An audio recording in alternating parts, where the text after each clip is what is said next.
Dante Greco. Dante is a really smart guy. Ladies love Dante. Look at that head of hair. Look at that face. What's your name? In case you... Dante Greco. Dante was me, yours truly. I'm gonna come.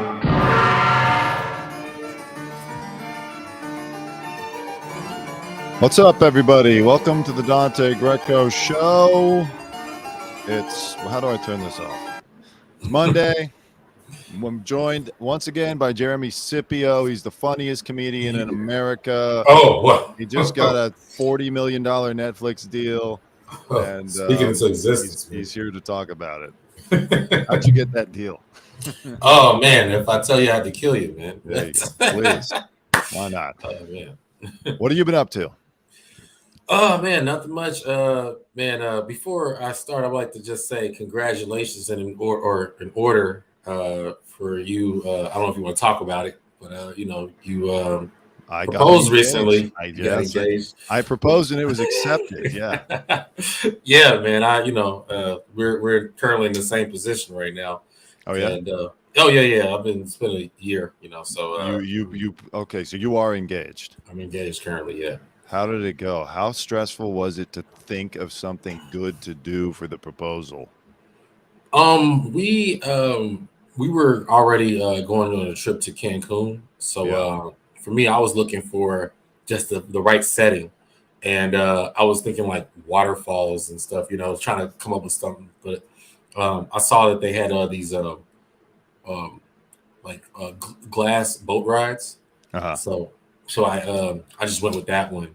But I'll be honest with you, once I got to Cancun, I had no idea where I was going to do it. I just knew that if I didn't do it, I was like kicking myself like, you are. Can you cuss on here?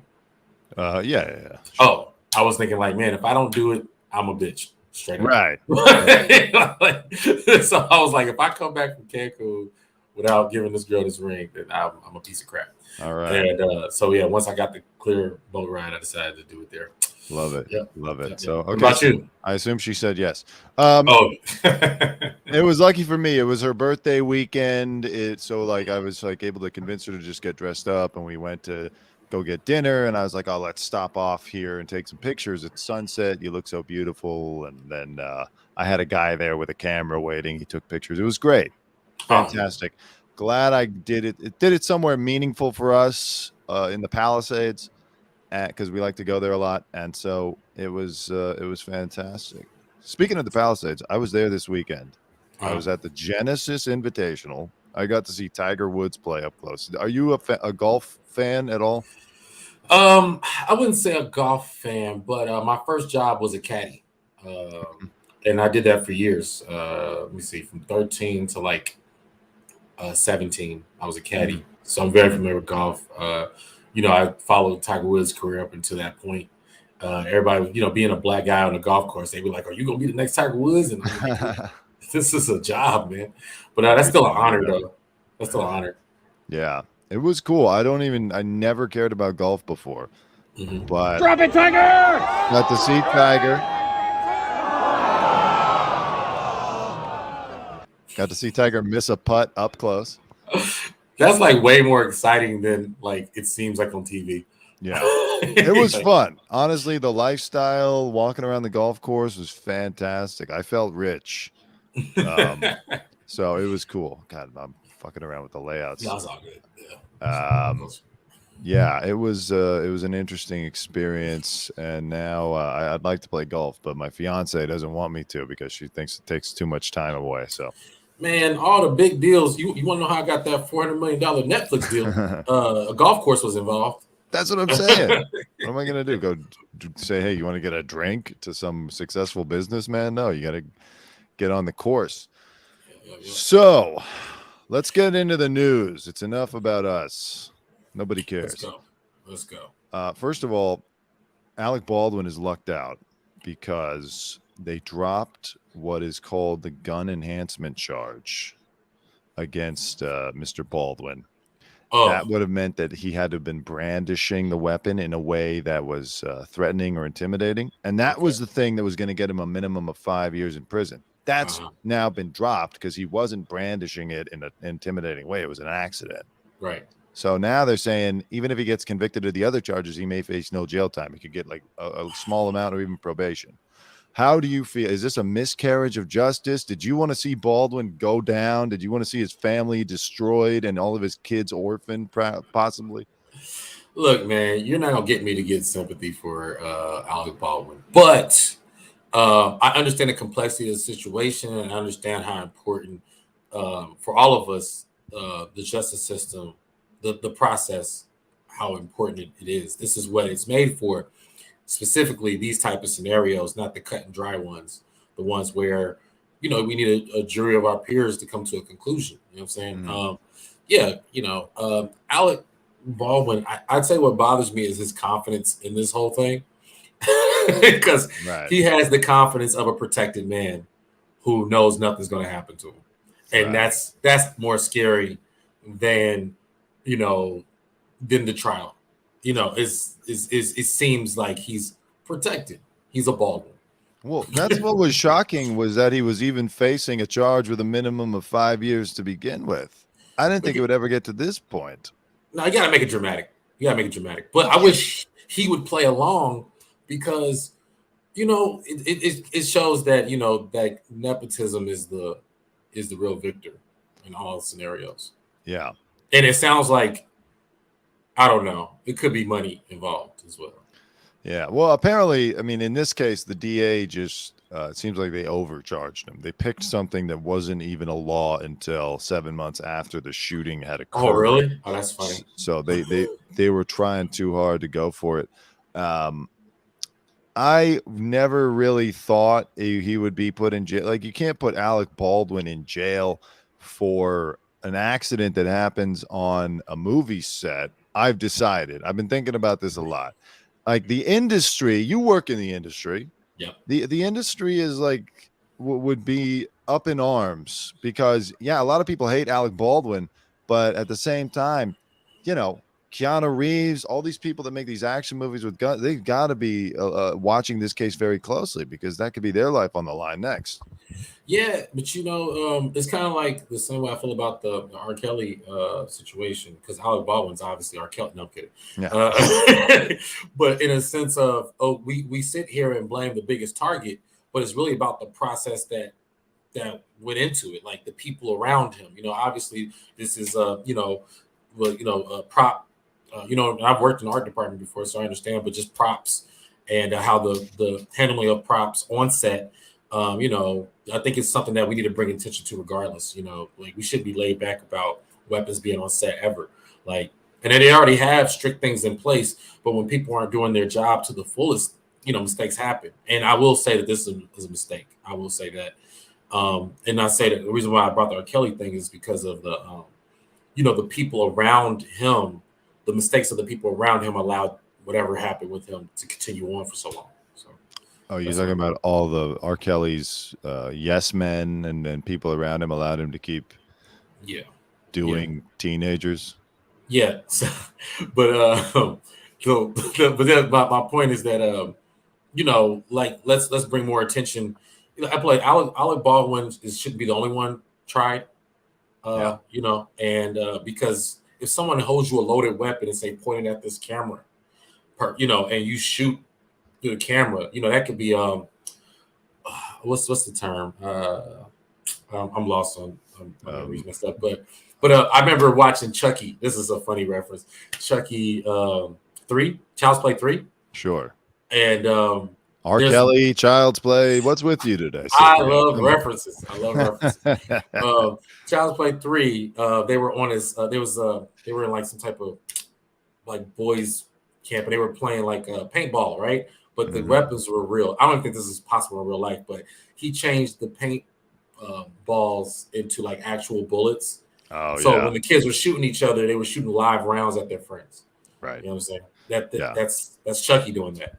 And the people who he was never charged. He was sentenced to death. Yeah. But I do understand the complexity of the situation, and I'm looking forward to see what happens. I mean, look, if it was he was careless. Apparently, he didn't double and triple and quadruple check the gun. We've been over this time and time again. at the same time, just the stress of the possibility of jail time and having to face these charges, and of course the lawsuits that are going to be coming or have already come. I mean, he's already sued people.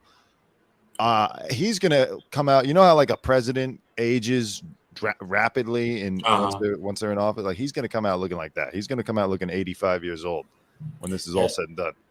Alec Baldwin's going to work, man. He's, you know, I seen Beetlejuice not too long ago, and I was like, this dude, he's gonna work. So if he does age and stress, you know, this is gonna add to the legacy that is, you know, the complexity that is Alec Baldwin. You know. He went right back to work, by the way. Oh, really? He's working now? He was working all year, kind of like what you were saying with like he wasn't taking it seriously enough. He went back to his podcast. He was working. See, I didn't even know that. That's what I'm saying, man. Look, take some time, be more, you know, I say that's the thing that if you want to say something that bothers me is his confidence in this sucks. It sucks. It shows that he doesn't take the justice system seriously. And why should he? He's a Baldwin. You know what I'm saying? Like at the end of the day, you know. They definitely put a scare into him. That's for sure. Hey, listen, I want to get your opinion on this because I saw this. It pissed me off. Khloe Kardashian and I'm already pissed off already. They did a photo shoot, and I'm sitting here looking at Khloe Kardashian. Who is she kidding? Who does she think she is in these photos? Can you see these photos?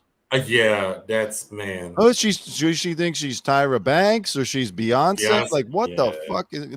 This is outrageous. I know they always accuse the Kardashians of blackfishing, but I've never seen anything this blatant. Your thoughts? Yeah, I mean, look, man. You know, happiness is expensive, and what you don't spend in your body, you probably gonna have to spend in therapy. And she look like she needs both. So no, right. But you know what though? I mean, if that's what makes her happy, I don't know. But you're absolutely right. This is not Khloe. No, it's not. That's not the person that we do you think that she? Well, we don't know where that person is anymore. That person disappeared like 10 years ago. The person that we knew as Khloe Kardashian, she can't. But it's missing. It's on brand though. I don't know. Like you know, like that's Kylie is the same way. You know, Kim. I mean, I'm not sure. I mean, I don't think she ever went to this extent. Listen, normally what they'll do is they'll put a filter on. Okay, like a tinting filter, and people get pissed off at them. This is like to me full blown, and I mean that's what they call it, right? What do you? I've heard that term before. It's apparently when you're. I mean, I understand the concept, and you know they talk about appropriation. Yeah. You know, but to me, it's the fact that it comes. This is the source. Like the Kardashian brand has made so much money off of this concept. You know, it's not strange gray area for them. It's like if they don't do this, I don't know how long their empire lasts. But with her specifically, you know, I guess the insecurities associated with her getting cheated on from Tristan Thompson. You know, whatever, and there it is. That's the mastermind. You know, like hey, do this so you can get more money, more looks, more. If she don't do this, she doesn't get attention. So she looks like George Michael here, or like something weird going on. What fishing is that? Yeah. That's gay fishing, I guess. Yeah, but then what you call it? Caitlyn Jenner. You know, like the insecurities that lead you to make that decision. You know what I'm saying? Like there's so much insecurity in that family that this is on brand. I can't imagine. I think Khloe's making a comment on it, like anyway. I think Khloe is just a little too comfortable here. She doesn't like she's trying to be Beyonce. You know what I mean? Like she's spending time. She's with Tristan. She thinks like, oh, okay, I can just do a dress or whatever. It's like it's too much. And what pisses me off even more is no one cares about this. I was trying to get this started on social media over the weekend. I was trying to like kick up a firestorm and nobody cared. I guess we're all just so used to it. I mean, nothing's gonna happen. And it's also hard to say blackfishing too, because there's like this assumption of what's like a beauty standard that is not fully real. It's like it's an accumulation of ideas that people put in their head. Like for example, you have Lil' Kim, who was beautiful, young, beautiful black woman, but she didn't see it that way. And she kind of became this thing over time that looks similar to this, you know. So that's not necessarily blackfishing. It's this I need to look as close to Michael Jackson as possible thing. I wish somebody had gotten to Lil' Kim before it went downhill like that. I mean, God, she was beautiful. fine. Yeah. She was like a standard of beauty. I don't understand how you can look at yourself and not think. Now I ain't gonna say Khloe was, but but this is I think a mental evaluation is in order. And if she's fine that way, then I'm fine. But I don't even know how it must feel to walk around as that. Like, you know, like if you're ever wearing like a costume or something for Halloween and it's got parts on it, like it must feel like a Frankenstein or something, walking around with a giant fake ass and your face all weird and like pulled back and all that shit. You know, like, when do you stop is the question. Like, or is it Jeremy, they can never stop. Is that like a whole tax write-off because it goes into her business? Like it's every year they have to have a certain amount of surgery to get the write-off. Yeah. Yeah, so write off her booty. It's like, you know, like this is for the brand. Like it's true. You know, with your medical insurance, you get like a couple $1,000s a year to use on like I remember my dentist told me that like you can like, you know, have some work done. You got some money to use with your thing. They can just always get work done. But also honestly, you can never stop because you can never fix and never go back to what your face looked like or your body or whatever. You're always going to have a surgical change. So long as she doesn't have, I'm no doctor, but long as she doesn't have body dysmorphia, right? She can do what she wants. That's very generous of you to assume that she does not. As long as I can't run around with that diagnosis. But you know, if the booty fits, if the Beyonce wig is attached. I don't know. I wish there was more people angry about this. Like I you wish just more people angry. This one was so like blatant. Like, come on. Stop it. See, that's the thing is they try to wear the black woman's skin. Yeah. But you cannot wear the black woman's oppression. You sit here and profit off of black woman dollars, huh? Who are you, Tyler Perry? Huh? No. Hey, I'm turning this show over to you for the rest of the show. Okay, just whatever you want to say. Go ahead. You think this is a hat? This is a mood. No. How come you don't have a podcast, Jeremy? Oh, no. You know what? I'm starting right after this. And you are an inspiration. Oh, bro, come on, man. You are an inspiration, though. I told you before. Of course. Listen, we have the same birthday. Yeah, man. You know who else has the same birthday? It's not Hitler this time. You're about to say, don't do that again. It's, you got me last time. Blueface. Really? Yeah. And we got to rescue him. Somebody's got to rescue him from Christian Rock. I can't, like, it's such a toxic relationship. I'm sorry. I don't want to comment on other people's relationships and stuff, but it occurred to me.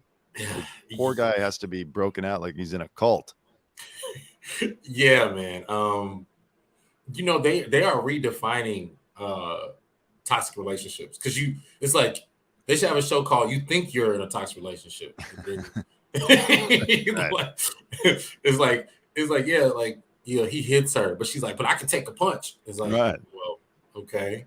And they say it like so matter of fact. Yeah. I heard about the Chris Brown thing. Is that what you're going into?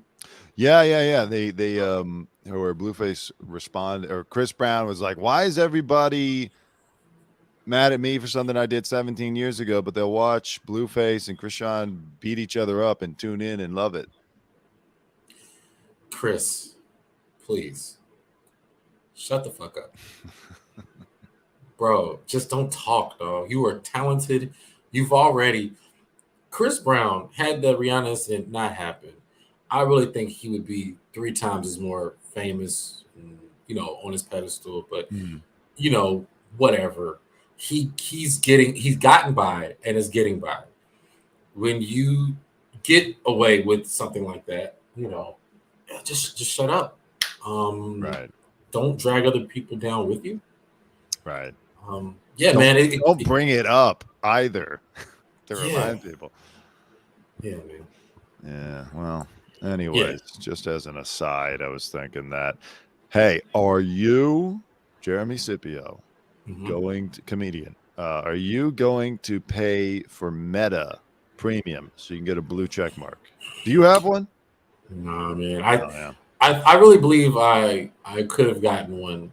I think I still can, but when that news came out, that made me go, man, like it's really cheapening the the experience is already cheap. Yeah. Putting value on social proof, like an actual monetary value. You watch Black Mirror? Yeah. You know that episode with Bryce Dallas Howard? Real quick. Sorry.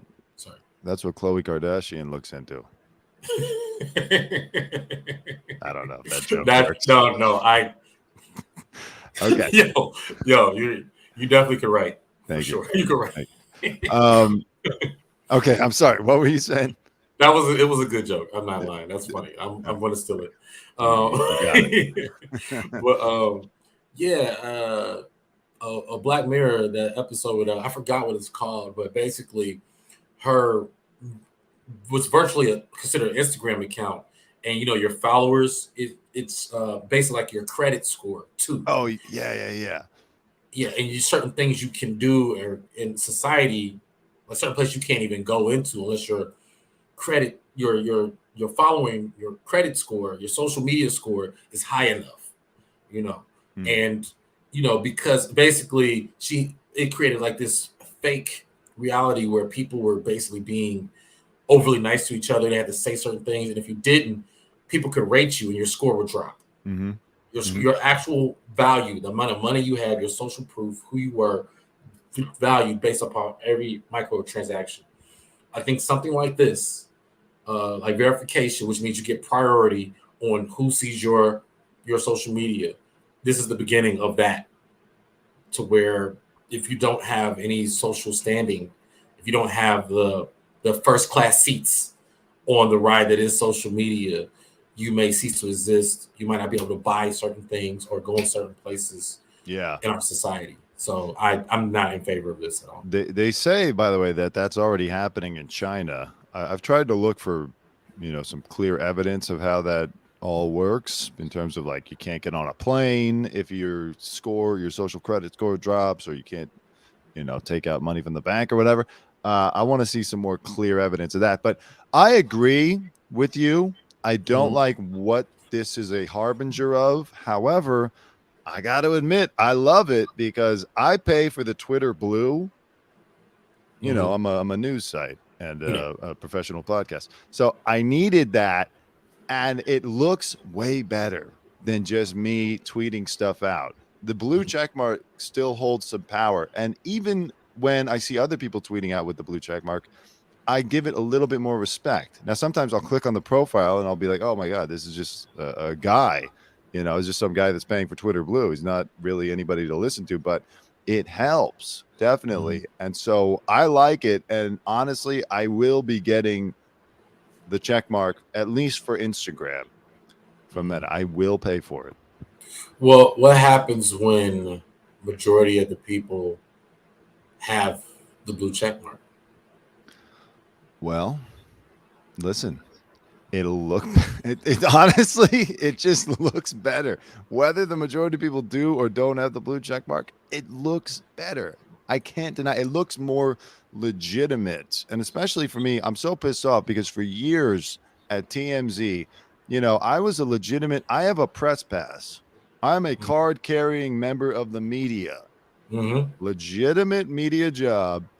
And Instagram would never approve me or one of my coworkers. We requested it so many times. I sent them clips of me doing interviews and on the show and articles written with my name in them and all that stuff. All their requirements, they never did it. So I know somebody. Yeah, exactly. Nepotism, man. That's what I always say the Hollywood letters should be replaced with nepotism. Right. Yeah. I wish I knew somebody. Yeah, you know me now. I got you. I wish Jeremy Scippio could do something for me. God damn it!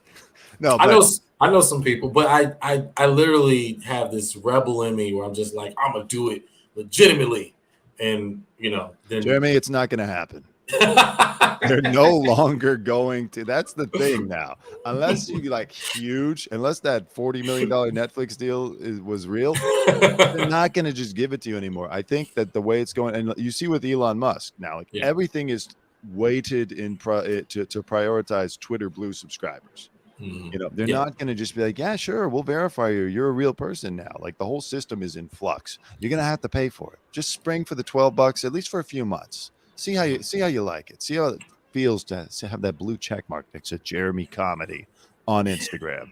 Yeah, but you know, it just sucks that it's turning Instagram into Netflix. You know, like you have to subscription. You know, can you share your password with other people? I was gonna ask, you want to split it? Yeah, let's do it. I'll go half. Yeah, was $11.99? That's cool. But you know, what $5.99? $14.99 for this is what annoys me though. The one thing that annoys me, $11.99 if you're just using it for your desktop, which who is on social media on their computer unless they're also on their phone, and $14.99 if you got to use it on your iPhone. So man, that made me feel like them bootleggers that be in your DMs, like, hey, you want to buy a blue check mark? They probably was right. They probably had the plug, you know. But yeah, that's true. Crazy. Yeah, so but you know what? It's a business expense. You could just write it off. All right, Harry and Meghan. Are you where do you come down on the Harry and Meghan thing? Are you a fan? Did you buy his book Spare? Did you watch the Netflix doc? Man, the moment they stopped being royalty meant that we should have stopped paying attention. You guys are now regular people. Well, you didn't want your royal lineage. Neither do we. We don't want you. We want kings and queens. Damn it! Right. You want to feel this mediocrity? I need you to be regular. I need you to pay for your own damn check mark, Harry and Meghan. You know, take that shit away. You can't say like, hey, you know, we don't want to be part of this, and then you go like, well, by the way, keep paying attention to us. But you know what? I'm also being very facetious. I mean, if they're making money off of their name, then so be it. Yeah. Well, so South Park did this whole episode. I haven't actually watched the episode, but it was like a brutal mockery of Harry and Meghan, and you know, made them look like idiots. It's about how they're on this worldwide "We Want Privacy" tour, but the media tour promoting it. Yeah. Not far from the truth. Yeah, you see the little still shots here. We want our privacy. Stop looking at us. South Park quietly has some brilliant episodes. It's amazing that they're able to still be as controversial, potty humor, and have moments like this. I haven't even seen the episode, but I'm all for it. You know, I mean, you know, it does suck that you know, because I'm like this. Obviously, is you know, both of us, we want to be, you know, star entertainers. Imagine, you know, they mocking us one day. You know, I would kill for that. But yeah, man. I mean, you know, Star Wars. Yeah, South Park does it again. Yeah. Yep. Well, the thing is, Harry and Meghan are now. There's talk that they might sue South Park. Oh, cut it out. It says here, Harry and Meghan's lawyers are casting an eye over animated sitcom South Park. A royal commentator has claimed after it launched a series of attacks against the couple. Now it has been suggested the broadcast may have legal ramifications with the Sussexes' lawyers. They just don't get it. Here's the problem with Harry and Meghan to me. They so desperately want us all to take them seriously as humanitarians, as important cultural figures, as people of influence who make a difference. They don't. They're trying too hard. A little bit of humor would go a long way. A little bit of self-awareness and being like, you know what? They got us. South Park, that was a funny episode. Suing people who make fun of you is never the right move. It just adds to the story, and there's going to be a sequel episode. I mean, South Park is so good at this part that it's better to not play with them like that. Like you said, just have that moment. You know, maybe you can get a voice acting role. But exactly. How about that? Because Harry was begging for voiceover roles for her.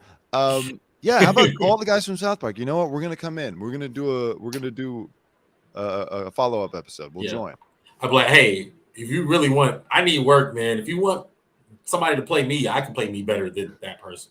Yeah, I'll say all the stupid stuff. I'll, whatever. exactly. I mean, It's so humility. You're right. They don't get it. Their problem, I've said this before, is that they show up and they think that we all think they're important.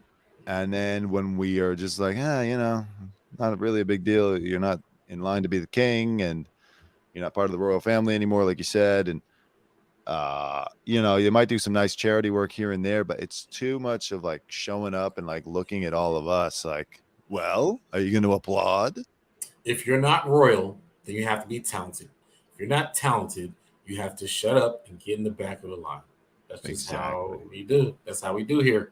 Exactly. USA. Capitalism.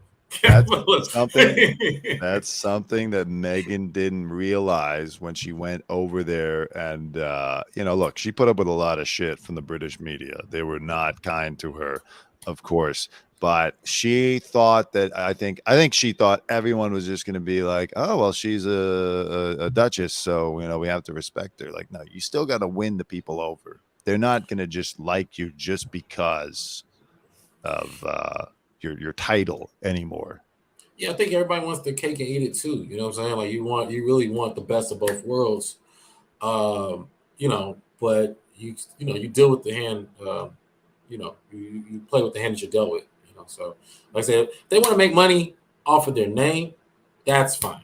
You know what I'm saying? But there's too many parody laws and stuff in place for you to sue South. Like South Park, they got a whole department prepared for suing. Matter of fact, they probably don't even revisit an idea unless somebody tries to sue them. Right. That's true. At this stage, and they have so much money and they've generated so much money from Comedy Central. I mean, what is what's that lawsuit going to do anyway? It's satire. It's so stupid to even float it because it's satire anyway, right? That's protected speech. Am I wrong? I believe so. I believe this is correct. I mean, like I said, I know parody law. I know, because I even know legally what I'm in bounds of. You know what I mean? From what I'm told. So because they have such things as entertainment lawyers. You need to know what you can and can't say or do, whatever. I see one of our commenters saying that IRS is looking into the fake charity now, missing millions. This was something I speculated about before. Was when I saw that they were charging like $1 million a plate for a dinner at a gala earlier this year. I was like, what is this, a money laundering operation? What's going on? By the way, this is satire. Yeah, you gotta say allegedly. Allegedly, just my speculation. I'm gonna have to look more into this IRS thing because that is interesting. But yeah, you are an official news source, so that's true. I have a check mark. This is all I'm saying is they could have saved themselves a lot of headache and heartache by just playing the game a little bit. That's just how it's what you got to do. Whether you're the president and the president's family, or whether you're in the royal family. Yeah, right. Chasing that, I guess people's emotions get the best of them. And I mean, if you have the backup to sue, I guess that's cool. But I don't know how that's ever going to go over well. Yeah. Do you know who Tom Sizemore is? No, who's Tom Sizemore? He's an actor. He was in Saving Private Ryan. He was in some other movies. His career is kind of taken a nosedive. Had a lot of drug and alcohol problems. Anyways, he's in critical condition. He had an aneurysm. Oh, man. We don't know what's going to happen to him. I bring this up only because I met him once years ago when I was TMZ and I interviewed him.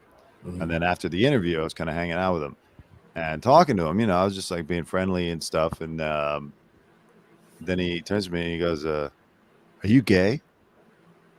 And I'm like, I didn't know if he was like saying it because he wanted me to be, or if he wanted to make sure he could keep talking to me. I don't know what was going on. I was just trying to be a good representative of the company, and he thought I was gay. I mean, it's a great question if you were curious. So it's so direct. But then he asked for my number. Oh well, that's even more direct. Yeah, so, yeah, I mean, is he gay? Does he have a history of? Not that I know of, but he looks at me. He strikes me as one of those Charlie Sheen types where, like, they get enough in them and they just get sexual. They don't care whether it's gay, straight. They'll just do whatever. Wait, so you had a camera? Satire. This is satire, by the way. There was the whole setup, and he turns and says, "Are you gay?" Oh no! After I'd interviewed him, because with TMZ, it was just a camera and me.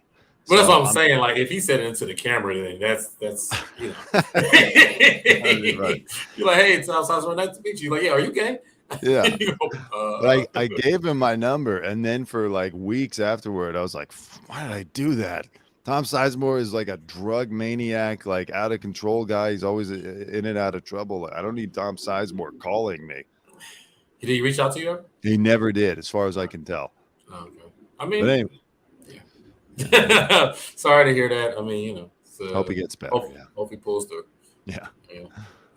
Let me see what else we got. What's up with you anyway? Tell me something. What's up with me? This wedding looming over my head. Let me see. I'm doing San Diego soon. Stand-up comedy. I'm not smashing San Diego. Right. And also have Memphis, Tennessee coming up in April. So yeah. Other than that, Comedy Store tonight. I got some film offers, which I'm looking forward to. I have to really dig into my acting bone. I have this film that I shot in June that I'm really looking forward to. Really like to get a date on that. I went to a Netflix premiere recently for this thing, Outer Banks, and it kind of got me excited. I was like, man, I wonder what my premiere is going to look like for this, this film. It's called Night of the Hunted. Mm-hmm. I just want to see what it looks like if it comes out. And I saw a little clip of it in December because I'm very critical on actors, so I was like, yo, I can't. My acting's trash, and I gotta eat my words. But I was actually impressed. I was like, oh man, I pulled it off. So I can't wait for the world to see a little something. Can I come to the premiere? Absolutely. I mean, I would love to be there. I hope it's Netflix. I hope it's something noteworthy. Someone will pick it up. Yeah. Yeah, I mean, it's the director's last project is on Netflix, so I'm hoping this one is too. So that's great, and I hope that it does get picked up. I have a good feeling about it, basing it on absolutely nothing except my experiences with you. I think they'll see that and they'll say this guy's good. Let's get him on Netflix or Prime maybe. Yeah. So last night were the BAFTAs. Those are the British Academy Awards, basically. Okay. And I like to do a thing because, Austin Butler from ELVIS? Yeah. I like to check every time he wins an award. I like to check and see if he's still doing the accent in his acceptance speech because he's had a problem with that. So let's check in on that real quick here. Okay. That's so weird. Were you a method actor when you made your film? No, but I do look forward to method acting at some point. Mm-hmm. Nothing dangerous. You didn't get stuck into an accent forever, like some Twilight Zone weird thing, like Austin Butler's enduring right now. I had to pretend to be hotter than I actually am. That was my only method acting. That's tough. All right, let's watch this. Okay. And the BAFTA goes to Austin Butler.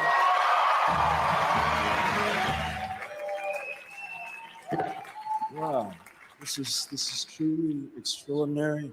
Okay, he's already doing it. You hear that? Yeah. Wow, this is truly extraordinary, dude. This ain't Memphis. That's funny. You're in London. Thank you all so much. Thank you, BAFTA, for this tremendous honor. To my fellow nominees, I'm in awe of you. I am so grateful for all these times that we've been able to spend together. Brandon, you're right there. I love you. Man, this is amazing. I'm really trying to take everything in and be really. Did you prepare to win? Yeah, right. He's been winning. That kind of pisses me off. I'm really trying to take everything in and be present. Like, do that when you get off stage, asshole. This is the acceptance speech. Keep it moving. Everyone doesn't want to sit there and watch you have a moment unless you're saying something interesting. Has anyone ever done that? Just get up on stage and just stare at the audience and hold the award and then just leave? Man, I don't know. I don't know if that's happened, but I would. I'm not gonna pretend I don't understand stage fright. Now, if that's actually what he's doing, probably not. But it kicks in randomly. It's not like this one. Jeremy, it's all part of the performance. You're right. Goes oh my God, I can't believe that wow, I'm in awe of you. Yeah. Brandon. Yeah, he did stand there and just like literally there is like dead silence. And it's just like, come on, man, we got a show to get to, baby. Yeah, and like you've been to how many awards so far, and you know what's gonna happen. Like, this is what's boring people out of award shows also. Forget about the political thing. Everyone's always making the political statements. That pisses people off. Okay, fine. It's like this fake getting up for every award and being like, oh, I can't believe, like everyone has Taylor Swift syndrome. They just Did you see the Elvis movie? I did. Did you think it was good?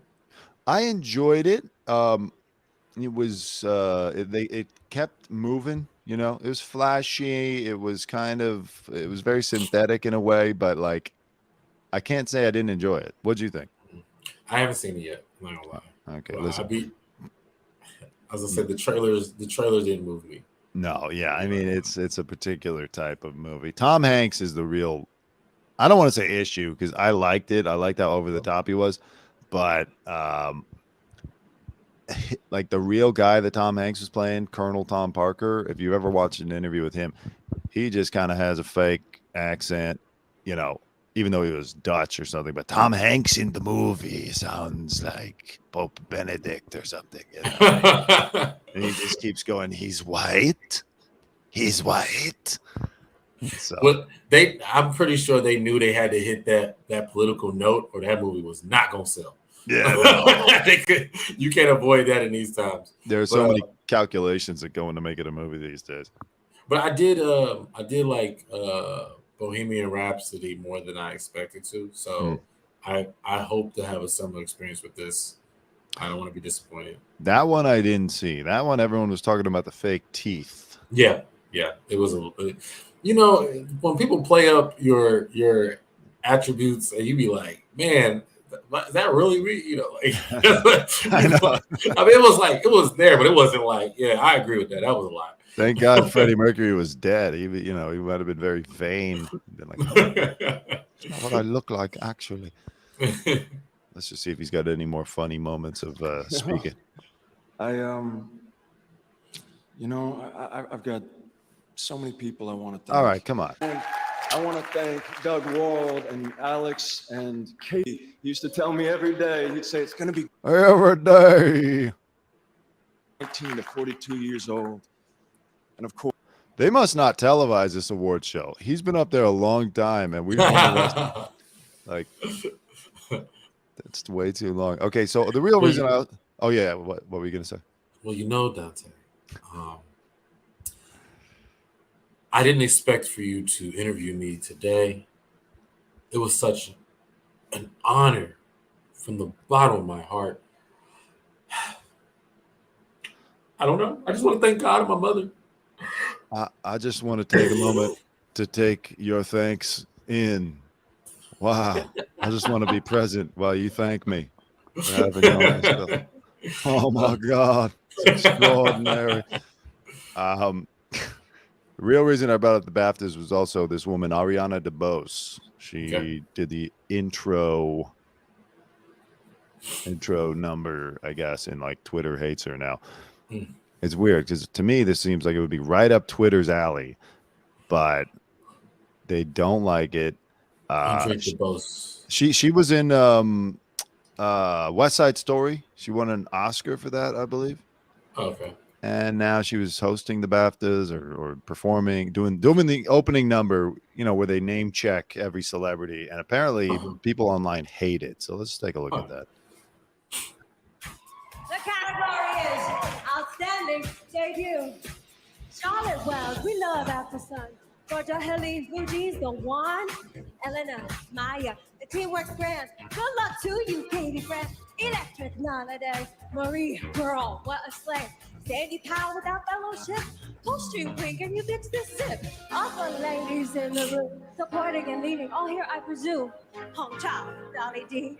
Carrie and Carrie with the C. Dame Emma, I'm so fond. And a girl, you were great and blonde. Danielle D, you broke my heart. Michelle, I loved you from the start. Angela Bassett did the thing. Viola Davis, my woman king. Blanche Kate, you're a genius. And Jamie Lee, you are all of us. Okay. All right.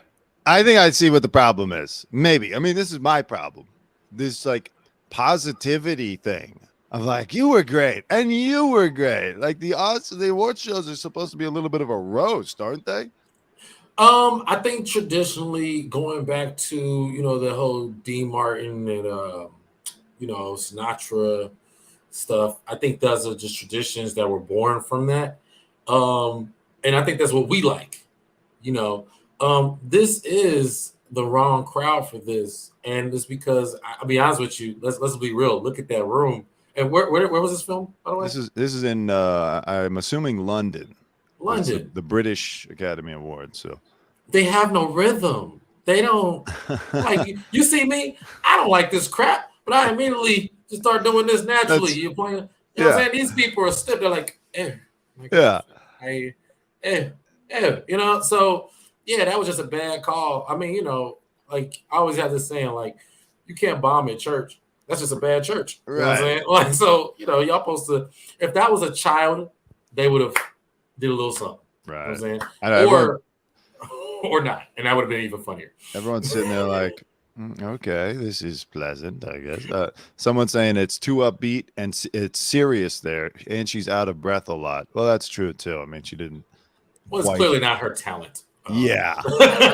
But I'm just saying, if it's a lot of things are working parts and everybody has to do their part or work together, So the crowd, whoever's call it was, they didn't assess the crowd. It happens. I get asked to do sometimes I get asked to do events where I'm like sometimes they'll be like, hey, we need you to be clean, right? And I hear the people who are saying it, but then I'll assess the crowd and I'm like, let me give them a little something. It don't have to be me cursing or nothing crazy, but I know this crowd don't want this crap that's being forced down their throat. So I have to adjust. She doesn't have that skill set nor that freedom. So I feel sorry for her. And whoever edited is also cool. I mean, the audience is giving her absolutely nothing. Look at these people just sitting there like, okay, let's get to the show, please. If the audience is giving you nothing, why would the editor show the crowd? Like, don't show the crowd. That's pain. That's even more painful. Yeah. Well, apparently, because everyone was being such a jerk, she deleted her Twitter today. She should. She should. No. Delete your Instagram. Keep your Twitter active. Oh man. Cuss that whole empire out. Honestly, it's horrible. Award shows are almost at the point of being irredeemable because they just don't. It's like they double down on everything that people don't like about award shows. Ooh. Every year, articles are written like, hey, this sucks, and here's why it sucks, and here's why people aren't watching. And then the next year, they're just like, well, we're going to do it even more. But you know what, though? Like, you need these type of moments because, to be honest with you, I didn't know the BAFTAs happened. And, I like you said, to have the dude who played Elvis win an award, I mean, that was like, I call it Oscar bait anyway. I mean, the only thing that makes people want to tune in is moments like this, these awkward, like they with the Will Smith situation. You know what I mean? Like the people, it showed a big spike in ratings the moment that he did that to Chris Rock. Did somebody do a meme or something of Will Smith walking up on her and slapping her or something? That's a great idea. I mean, that would have been funny. if you're into domestic violence, I should say that's a great idea. Well, technically it's in public, so no. That's I don't know. You know what? I'm a positive person, truly. I'm an optimist, but I also believe that there's too much fake positivity in our culture, and there's too much empowerment now. Like the pendulum has swung a little too far. We need a little less empowerment, a little more ball busting. Yeah. Ana de Armas is sitting there being like, really? I was great in Blonde. Then like, how come everyone says it was the worst movie ever made? And I'm simultaneously up for 8 Razzie Awards this year to my 1 Oscar nomination. You know? Stop it. I mean, but that's cool. We have things like the Razzies, you know, to bring balance to the force. Hey, I heard you might get nominated for a Razzie for your upcoming performance. That's the buzz. I would love to be nominated for the Razzies. It would be an honor. Oh my God. Oh my God. That's extraordinary. Was that the same year I think Halle Berry won the Oscar for something? She also Monsters Ball. And she won the Razzie for Catwoman. Is that the same year? And I think so. Yeah. And she showed up for both. Yeah, and that's how you do it. You don't threaten to sue the Razzies. Exactly. Meghan and Harry can learn from Halle Berry. We all can learn from Halle Berry. Oh yeah. Hey, you're engaged. Me too. Good call. That's funny. All right. Is there anything else big going on that we need to cover? Let me just see if there's any breaking news. You know, we're America's #1 most trusted news source. We have to be on top of it here. Or anything you want to say? Is there anything like you got? You know, this rumor reunion between Ye and Adidas. I think the interesting thing, you know, first of all, you know, Adidas made it very clear that they couldn't work with Kanye due to his anti-Semitic views. Kanye made it very clear that he was trying to get out of Adidas anyway. He also made it. He said, I can say anti-Semitic things and they won't drop me. So the fact that Adidas dropped him and he didn't stick to their words shows that there's some you know, my fiance actually brought this up. She was like, see, everybody's fake. They both fake. You know, I think it's still too soon for them to consider. I know they've been sitting and waiting, like, okay, listen, people are going to forget about the Kanye thing, you know, Hitler, whatever. And then we can just slowly, quietly bring him back in. But it's too soon. They might have to wait till next year. They're going to have to eat a big loss, I think. If they wait till next year, there may be no Adidas. They might get bought out by freaking Apple. You know what I'm saying? Yeah. Like if somebody wants to buy Adidas, your opportunity is coming very soon. I mean, if they could, the problem with Adidas is like they don't have a public spokesman or something. Like they need some person who can come out and speak for them and be like, hey, everybody, Adidas here. Listen, a lot of child labor and, you know, misery went into making these shoes, and it would be really unfair to all those people in sweatshops overseas if we didn't at least sell these shoes, you know. So like, let's just forget Kanye was involved, and like we don't need to say these are Yeezys, but can we just sell the shoes and like all agree that this isn't anti-Semitic? That's what they need. They need someone that can pull off that message. Yeah, it's a hard one though. I definitely agree. But I think that, like you said, timing is an issue where about time they prime and, you know, get this person. They're probably building this person in a lab right now. Right. They probably won't be ready for 6 months because you can't just spring this person. It'll be Ye without the positive influence. It'll be Ye because even that has some misspeak in it, right? Right. like I'm able to laugh at it, but that would be detrimental to the brand that is Adidas. To even bring up child labor. You ever run into Sebastian Maniscalco, the comedian? Yeah, I'm familiar. He could kind of pull it off. He'd be like, listen, this guy Kanye and his Hitler thing, you know, a lot of sweatshop kids went into, you know, and he could do like with his whole Sebastian explanation. I think anybody, I think that would be a good suggestion. You know, also me, I'm here. Okay. I'm spitballing. LeBron. How about LeBron? LeBron's not good at that either. No. He misspeaks, man. You know, it's like he'll, you know, LeBron, I think he's good. LeBron's good at donating money, standing by causes, but vocally, no. I don't think he has it in him. Yeah, let me see. Stephen A. Smith. I don't even think I only give a good one, but I would laugh at everything he said. Yeah. People like Kanye is an idiot, and you don't need to support him. You know who's better? You know who's better? Jay-Z. Jay-Z. Now, Jay-Z, if you want to sell some shoes, you get Jay-Z. You don't get. Listen, fake Stephen A. You actually hit on something. It should be Jay-Z because he's had already it's established that he's iced Kanye out before. And he could come in and be like, listen, it's very important that we sell these shoes and like do a whole thing, bring Beyonce on board. And that might be the one person who could save Adidas. Yeah, super conflict of interest. And don't Jay-Z got enough? Like he just did the Super Bowl. He's counting his billions out the Super Bowl. He'd be counting some more. He needs more. He'd be like, yeah. Don't we funded by Nazis? I know that sounds bad. But Nike is worse. I don't have any proof.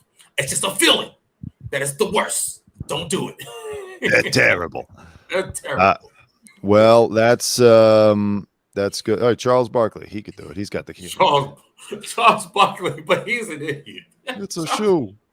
Yeah, it just be like, I don't have a Charles Barkley impression. This shoe didn't kill nobody. This shoe didn't lock anybody up and then put anybody on a train to.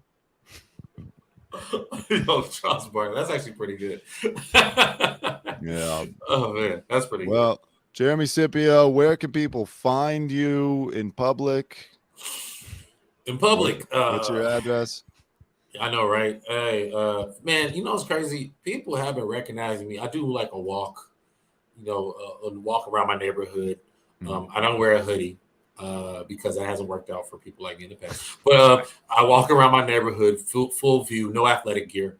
I wear a suit. I wear a full suit in my neighborhood, and people they've been recognizing me lately a lot, and it made me go like, man, like I haven't stopped yet, but it's been weird. It's been like, oh man, you do comedy. I saw you.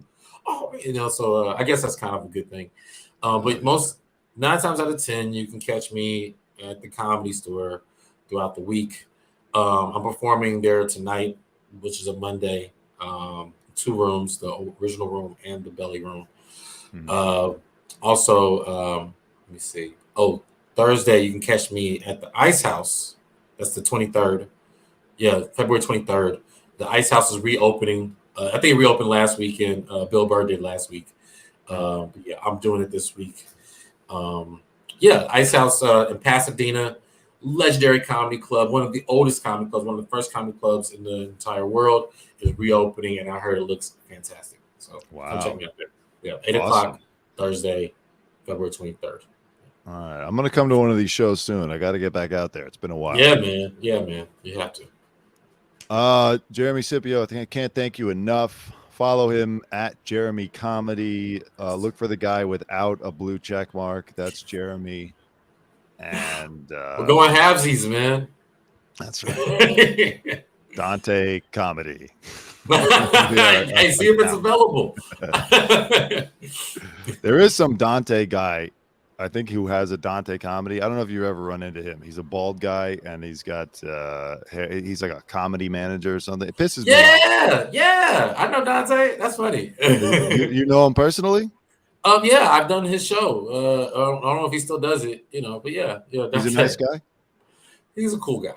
I don't like it when people that aren't up to my standard have my name. It just disturbs me. Like I look at him, and I'm like, you should compete. I think you're a more famous Dante. I think you guys should have a Highlander grudge match, and it can only be one. Something. Mine is against Jeremy Piven and Jeremy Renner. You know what I'm saying? I got to go against Hawkeye if I want the title of Jeremy. So I think you can take yours. Yeah. I got to go against Avenger. Well, listen, we thank you for your service. Absolutely. I salute you on this President's Day. And I didn't talk about Jimmy Carter. Well, listen. You know what's going on with him. He's still alive. That's crazy, man. Do you think that his family did the whole press release over President's Day weekend expecting that he was going to pass? And like now it's coming down to the wire. It's 4 p.m., 4:30 on the East Coast, and he's still with us. And so he's not going to get the President's Day death thing. And do you think the family kind of jumped the gun? Maybe they should have waited. Man, I don't know. I guess that makes sense. But it's just really, the timing's amazing. The timing's amazing. If he can hold on till Memorial Day. Right. Now he's got to wait to the next. What's is that before July 4th? Yeah. That's Memorial Day weekend is May 26th to 29th. So yeah. Is he Irish? Maybe he could do St. Patrick's Day. St. Patrick's Day. That's coming up. Is this a leap year? If he died on like February 29th of a leap year, that's also good. That's funny. Anyways, yeah, you know, Jimmy Carter, he was a good president. Or no, people didn't like him as a president. He was a good man. Yeah, with the housing thing, he funded the most houses or something. He built them. He's still out there, like probably up until he went into hospice care, physically building the houses. So you gotta admire him for that.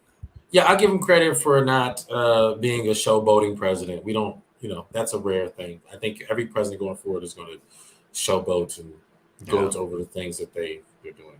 Still lived in his tiny $200,000 house. Never. I mean, I know more about him from The Simpsons than I do from anything he did in real life. So. Yeah, he also had the first. He was the first president with that Bill Clinton voice. He kind of talked like this, and then Bill Clinton talks like this. Yeah. Yo, you should do voices, man. You got this. I'm available, America. Where come on. We could take our Stephen A. and Charles Barkley on the road. Go to Politicon. Okay. Thanks again. Listen, I know you got to get back to your deployment. I know you're being sent back out to where is it this time? Kabul? Are we still I'm down for whatever, man. As long as they're hiring, do comedy, man. I'll be comic relief anywhere. The Taliban comedy special. Not far from that. I'll do it. Live from Abu Ghraib, even though that's Iraq. Okay. Jeremy Comedy, thank you. I'm going to play my outro now, and then I will speak to you off air briefly. Let's go. After this. Have a good life. We will see you soon. Much love. Thank you. Love. All right, Kanye. So once again, thank you to my brother. Tell him your name again. Dante Greco. 2 words. Made in America. Dante, you're doing great. That's good. I never anybody over in my life. It's from. Listen, I want you to leave my good friend Ringo alone. Hal. Have a good day.